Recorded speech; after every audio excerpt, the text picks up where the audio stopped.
Bonsoir à vous mes chers frères et sœurs en Christ. Ce soir, je vous invite à un moment de prière puissant, un instant de communion profonde avec notre Seigneur pour recevoir la guérison, la prospérité et les miracles dans nos vies. Dans ce monde agité, où les défis semblent souvent insurmontables, souvenez-vous que rien n'est impossible à Dieu. Ensemble, nous allons nous tourner vers lui pour chercher sa face, pour croire en sa puissance et pour recevoir ses bénédictions en abondance. Avant de commencer, je vous encourage à partager dans les commentaires ce que vous attendez de cette prière. Peut-être avez-vous besoin de guérison physique ou émotionnelle. Peut-être traversez-vous une période de difficultés financières ou cherchez-vous simplement un miracle dans votre vie. Quelle que soit votre situation, laissez un commentaire en affirmant « Je reçois ma bénédiction ce soir au nom de Jésus ». Vous n'êtes pas ici par hasard. Dieu vous a conduit jusqu'à cette prière pour une raison précise. Alors, restons ensemble et ouvrons nos cœurs à son œuvre. Alors que nous entrons dans cette prière du soir, rappelez-vous que la prière est une arme puissante que Dieu nous a donnée. Nous ne luttons pas avec nos propres forces, mais avec la puissance du Seigneur des armées. Il est celui qui guérit les cœurs brisés, qui restaure ce qui est brisé et qui ouvre des portes que personne ne peut fermer. Peut-être vous sentez-vous découragé, peut-être la guérison que vous attendez tarde à venir, ou vos finances ne s'améliorent pas malgré tous vos efforts. Sachez ceci, Dieu est avec vous, il voit vos larmes, il connaît vos luttes, et ce soir, il est prêt à agir.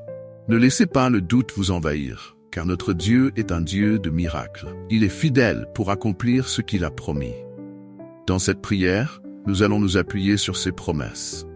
Jésus a dit, dans Matthieu 21-22, « Tout ce que vous demanderez avec foi dans la prière, vous le recevrez. » Alors ce soir, que votre foi soit inébranlable. Peut-être vous demandez-vous, « Est-ce que Dieu entend vraiment ma prière? Ou suis-je digne de recevoir ses bénédictions ?» La réponse est un oui absolu. Dieu écoute toujours ses enfants, et il est un Père aimant qui désire nous combler de sa grâce. Peu importe votre passé ou vos erreurs, ce soir, nous venons devant lui avec un cœur humble et confiant, sachant que sa miséricorde est nouvelle chaque matin. Préparez-vous à entrer dans un moment de prière où nous allons non seulement demander à Dieu de nous accorder la guérison, la prospérité et des miracles, mais aussi de renforcer notre foi, de renouveler nos forces et de nous donner sa paix qui surpasse toute intelligence. En cette soirée, alors que nous nous préparons à entrer dans la prière pour recevoir guérison, prospérité et miracle, il est important de comprendre ce que ces mots signifient dans la perspective de Dieu.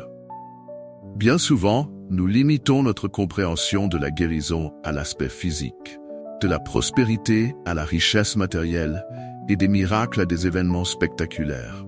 Cependant, la portée des bénédictions que Dieu veut nous accorder est bien plus large et profonde. Il désire nous guérir non seulement dans nos corps, mais aussi dans nos âmes et nos esprits. Sa prospérité ne se limite pas à l'accumulation de biens, mais englobe la paix, la joie et l'abondance dans toutes les sphères de notre vie. Quant aux miracles, ils ne sont pas uniquement des interventions extraordinaires dans les situations de crise, mais peuvent aussi être des transformations silencieuses et profondes qui changent radicalement nos vies. Prenons un moment pour méditer sur la guérison que Dieu veut opérer dans nos vies. Lorsque nous pensons à la guérison, nous nous tournons naturellement vers des exemples bibliques, comme celui de la femme qui souffrait d'une perte de sang depuis 12 ans. Elle avait dépensé tout son argent pour consulter des médecins, mais son état ne s'améliorait pas. Au contraire, il empirait. Cependant, lorsqu'elle entendit parler de Jésus, elle eut une foi inébranlable. Elle se dit en elle-même, « Si seulement je touche son vêtement, je serai guérie. » Ce simple geste, motivé par une foi pure, attira la puissance divine et elle fut instantanément guérie. Ce récit nous montre que la guérison que nous cherchons ne dépend pas de nos moyens humains, mais de notre foi en l'amour et la puissance de Dieu. Il suffit parfois d'un acte de foi, d'un pas vers Jésus, pour que le miracle de la guérison se manifeste. Cependant, la guérison que Dieu propose va au-delà du physique. Il y a des blessures plus profondes, des blessures de l'âme qui nécessitent aussi la main guérissante de Dieu. Ces blessures peuvent provenir de notre passé, d'événements traumatisants, de relations brisées ou de paroles destructrices qui ont laissé des cicatrices invisibles mais bien réelles. Beaucoup parmi nous portent des fardeaux émotionnels qui alourdissent notre cœur et nous empêchent de vivre pleinement la vie que Dieu nous a donnée. Mais la bonne nouvelle, c'est que Jésus est venu pour guérir les cœurs brisés. Dans Luc 4,18, Jésus lit les paroles du prophète Ésaïe. « L'Esprit du Seigneur est sur moi, parce qu'il m'a oint pour annoncer la bonne nouvelle aux pauvres. Il m'a envoyé pour guérir ceux qui ont le cœur brisé. » Cela montre que la guérison que Dieu nous offre est totale. Elle touche toutes les dimensions de notre être. Si vous portez des blessures émotionnelles, ce soir est le moment de les déposer aux pieds de Jésus, de lui permettre de panser ses plaies et de restaurer votre âme. Au-delà des blessures émotionnelles, il y a aussi les blessures spirituelles, souvent plus subtiles, mais tout aussi destructrices. Ces blessures peuvent découler de péchés non confessés, de sentiments de culpabilité ou de honte qui nous éloignent de la pleine communion avec Dieu. Nous savons que le péché nous sépare de Dieu. Et lorsque nous vivons dans le péché sans le confesser, notre relation avec lui s'affaiblit. Nous ressentons un vide spirituel, une sorte de cécité qui nous empêche de voir clairement la direction que Dieu veut nous donner. Pourtant, Dieu nous appelle à la repentance, non pour nous accabler, mais pour nous libérer. Le pardon de Dieu est l'une des plus grandes guérisons spirituelles que nous puissions recevoir. Le psaume 103:3 nous dit que Dieu pardonne toutes tes iniquités, il guérit toutes tes maladies. Ce verset nous rappelle que le pardon divin est intimement lié à notre guérison, que le rétablissement spirituel est un élément essentiel de notre santé globale. Si vous sentez que votre âme est troublée, si des péchés non confessés pèsent sur vous, ce soir est l'occasion de vous tourner vers Dieu dans la prière, de lui demander pardon et de recevoir la guérison spirituelle dont vous avez besoin. Le pardon de Dieu est une source de restauration, de paix et de renouveau. Lorsque nous confessons nos péchés, il est fidèle et juste pour nous les pardonner et nous purifier de toute iniquité. Jean 1:9.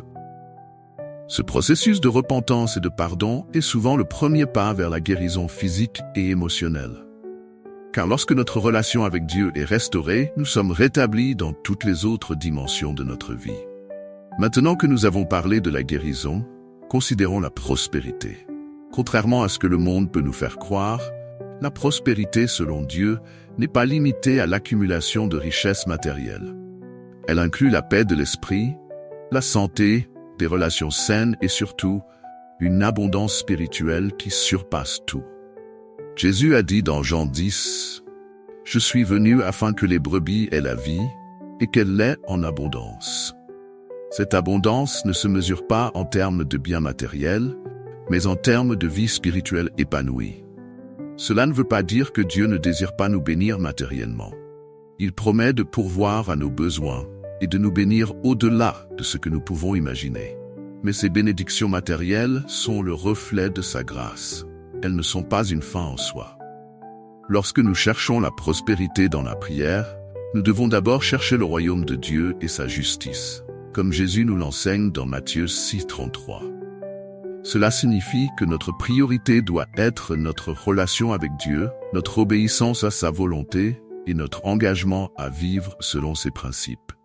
Lorsque nous plaçons Dieu en premier, toutes ces choses, y compris la prospérité matérielle, nous sont données en supplément. La prospérité selon Dieu est avant tout une question de cœur. Si notre cœur est tourné vers lui, si nous cherchons à vivre en conformité avec ses voies, alors il s'assurera que nous ne manquons de rien. C'est pour cela que l'apôtre Paul pouvait dire « Mon Dieu pourvoira à tous vos besoins selon sa richesse, avec gloire en Jésus-Christ. » Philippiens 4. En priant pour la prospérité, nous devons également nous rappeler que Dieu connaît nos besoins mieux que nous. Parfois, nous pensons avoir besoin de certaines choses pour être heureux ou accomplis. Mais Dieu, dans son infinie sagesse, sait ce qui est véritablement bon pour nous. Il sait quand nous sommes prêts à recevoir certaines bénédictions, et il sait aussi ce qui pourrait nous éloigner de lui si nous le recevions trop tôt. La prospérité que Dieu offre est donc toujours accompagnée de sagesse et de timing divin. Nous devons lui faire confiance pour ouvrir les portes au bon moment et pour nous accorder ce qui est véritablement bénéfique pour notre vie spirituelle et matérielle. Enfin, parlons des miracles. Lorsque nous pensons aux miracles, nous imaginons souvent des événements spectaculaires, comme les guérisons miraculeuses de Jésus ou l'ouverture de la mer Rouge par Moïse.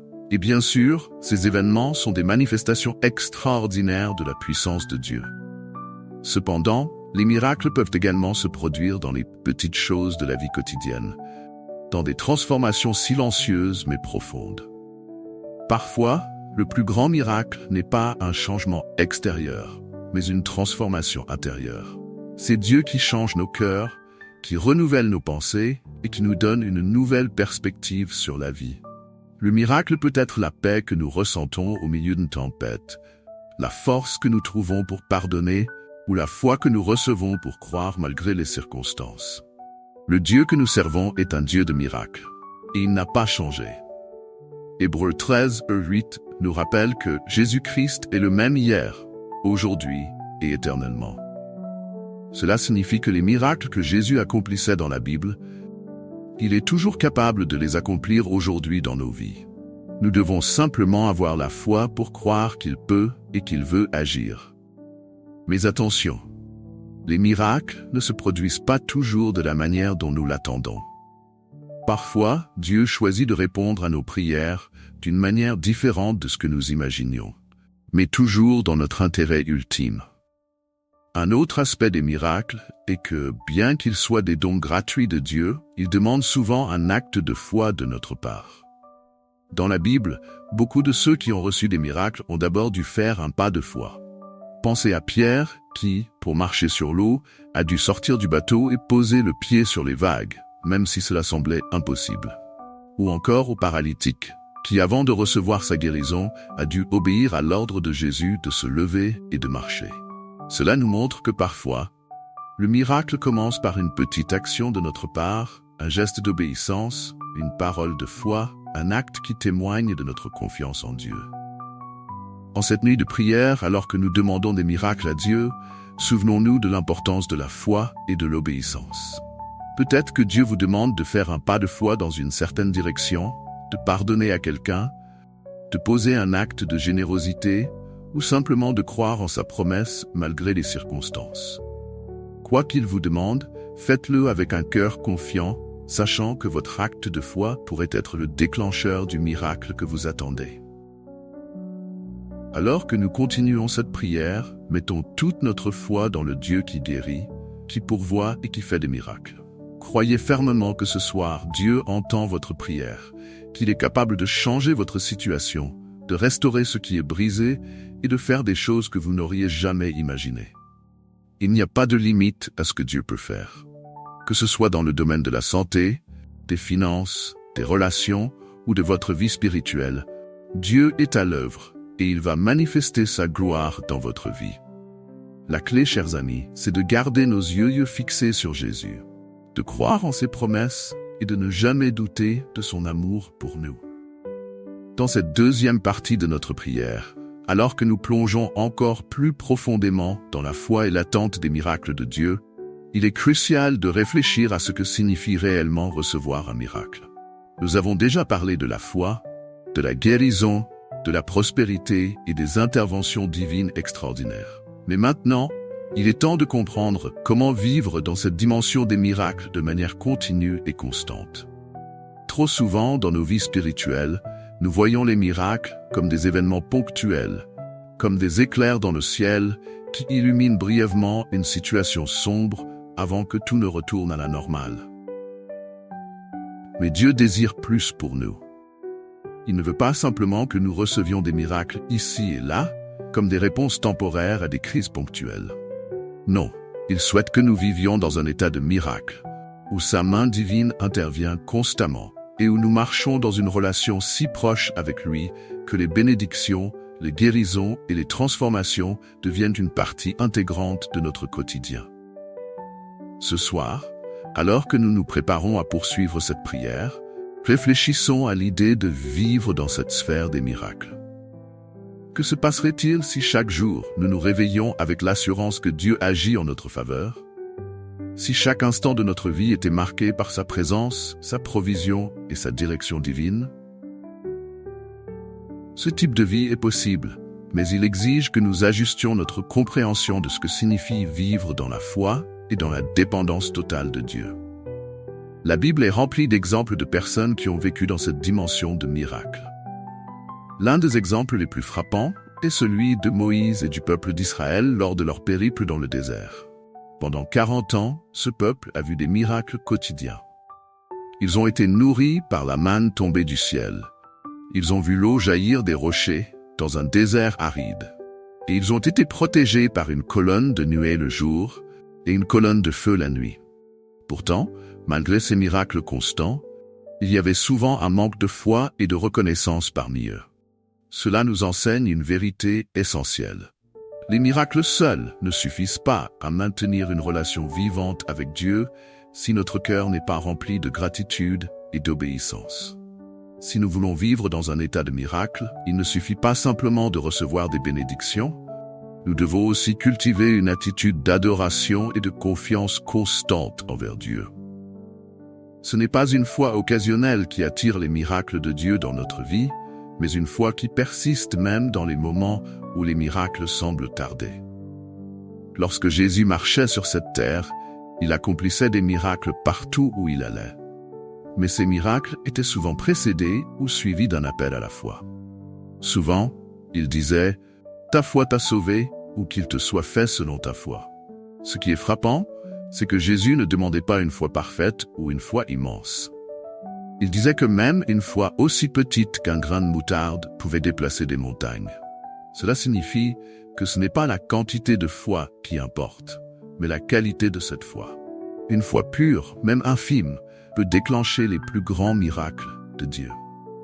Il est aussi important de reconnaître que Dieu ne nous appelle pas simplement à recevoir des miracles pour nous-mêmes, mais à être des canaux de miracles pour les autres. Si vous avez déjà reçu une bénédiction, si vous avez déjà expérimenté la guérison ou la provision de Dieu, alors vous avez une responsabilité. Dieu vous a béni pour que vous puissiez bénir les autres. Nous ne sommes pas censés garder les miracles pour nous seuls, mais les partager avec ceux qui sont dans le besoin, que ce soit par la prière, l'encouragement ou l'aide matérielle. Prenons l'exemple des apôtres après la Pentecôte. Ils ont été remplis du Saint-Esprit et ont commencé à accomplir des miracles en abondance. Mais ces miracles n'étaient pas destinés à leur gloire personnelle. Chaque miracle, chaque guérison, chaque signe et prodige était une opportunité de témoigner de la puissance de Dieu et de conduire d'autres âmes à la foi en Christ. Ils ne se contentaient pas de prier pour des miracles dans leur propre vie, ils étaient des instruments entre les mains de Dieu pour répandre sa gloire dans le monde. De la même manière, lorsque nous prions pour des miracles ce soir, ne prions pas seulement pour que nos besoins soient comblés, mais pour que nous puissions devenir des témoins de la puissance de Dieu dans la vie des autres. Si Dieu vous guérit, que votre guérison soit un témoignage pour quelqu'un qui traverse une épreuve similaire. Si Dieu vous bénit financièrement, soyez un canal de bénédiction pour ceux qui manquent. Si vous recevez la paix divine au milieu d'une tempête, partagez cette paix avec ceux qui sont tourmentés. Il y a une dimension des miracles qui dépasse la simple réception. C'est la dimension de la multiplication. Jésus nous a donné l'exemple parfait de cela lorsqu'il a nourri les foules avec quelques pains et poissons. Ce miracle n'était pas seulement destiné à montrer la puissance de Jésus sur la nature, mais aussi à enseigner un principe fondamental. Dieu prend ce que nous avons, aussi petit soit-il, et le multiplie lorsqu'il est offert avec foi. Si vous vous sentez faible ce soir, si vous pensez que vous n'avez pas assez, sachez que Dieu peut prendre ce que vous lui offrez, votre foi, vos ressources, votre temps, et les multiplier pour accomplir des choses au-delà de ce que vous pourriez imaginer. Cette multiplication se produit aussi dans le domaine spirituel. Par exemple, lorsque nous prions pour quelqu'un d'autre, cette prière revient souvent vers nous sous forme de bénédiction. Cela reflète le principe de semer et récolter que nous trouvons dans toute la Bible. Lorsque vous semez des prières, des encouragements ou même des ressources matérielles dans la vie des autres, vous ouvrez la porte à des miracles dans votre propre vie. Dieu honore toujours ceux qui donnent avec un cœur généreux. Il est donc crucial de se rappeler que les miracles ne sont pas seulement des moments de consommation personnelle. Ils sont des moments de révélation, des moments où Dieu se manifeste pour nous rappeler qui il est et ce qu'il veut accomplir à travers nous. Nous ne devons jamais prendre un miracle pour acquis. Chaque bénédiction, chaque guérison, chaque intervention divine est une occasion de rendre gloire à Dieu et de le faire connaître à ceux qui ne le connaissent pas encore. Maintenant, revenons à la question de la prospérité. Beaucoup de gens associent la prospérité à la richesse matérielle. Et bien que Dieu puisse certainement bénir financièrement ses enfants, sa définition de la prospérité est beaucoup plus large. La vraie prospérité selon Dieu est une vie remplie de paix, de joie, de santé et de relations saines. Il s'agit de prospérer dans chaque domaine de notre vie, non pas seulement dans notre compte en banque. Il s'agit de vivre une vie équilibrée où nous sommes bénis dans nos relations, dans notre travail, dans notre santé physique et mentale, et bien sûr dans notre relation avec Dieu. Cependant, pour marcher dans cette prospérité divine, nous devons apprendre à aligner notre cœur avec celui de Dieu. Cela signifie que nos priorités doivent être conformes à ses priorités. Par exemple, Dieu place une grande importance sur la justice, l'humilité et l'amour pour les autres. Si nous vivons égoïstement en cherchant uniquement à accumuler des biens matériels pour nous-mêmes, nous nous éloignons du cœur de Dieu. Mais si nous recherchons d'abord son royaume et sa justice, comme Jésus nous l'a enseigné, alors toutes ces choses matérielles nous seront données par surcroît. Un aspect souvent négligé de la prospérité est la gestion de ce que Dieu nous a déjà donné. Avant que Dieu ne nous bénisse davantage, il nous appelle à être fidèles dans la gestion des ressources que nous avons actuellement. Cela signifie être responsable de notre temps, de nos talents, de notre argent et de toutes les bénédictions que nous avons reçues.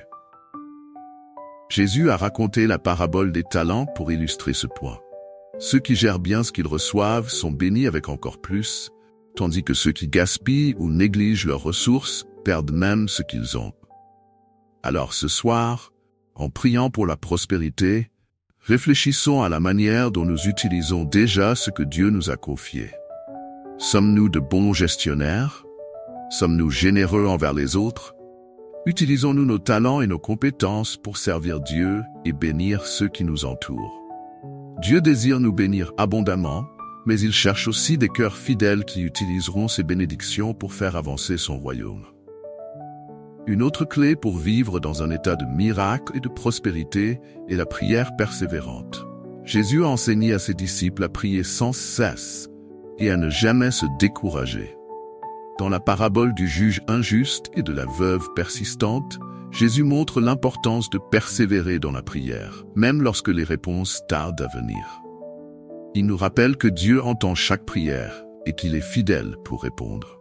Mais nous devons rester fermes dans la foi et continuer à chercher sa face avec détermination.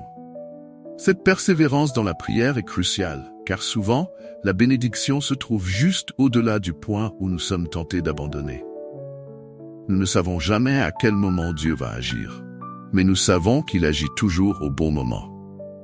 Ce timing divin est souvent un mystère pour nous, mais il est toujours parfait.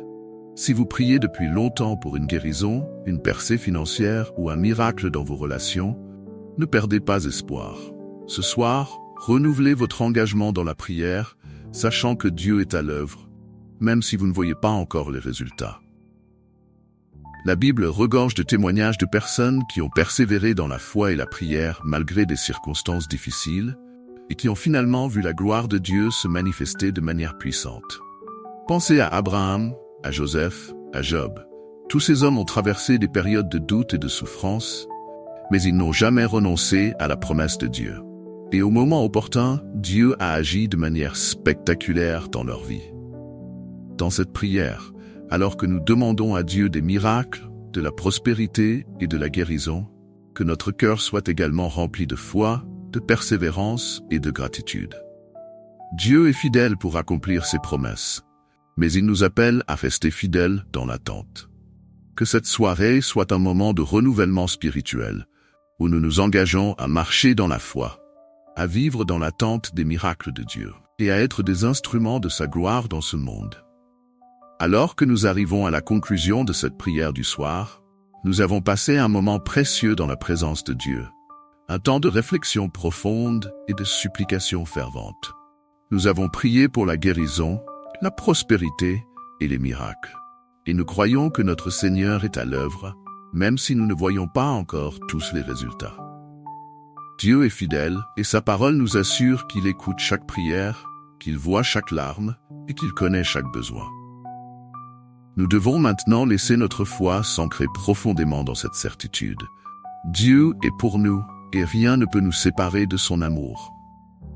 En cette conclusion, il est essentiel de nous rappeler que la prière ne s'arrête pas ici.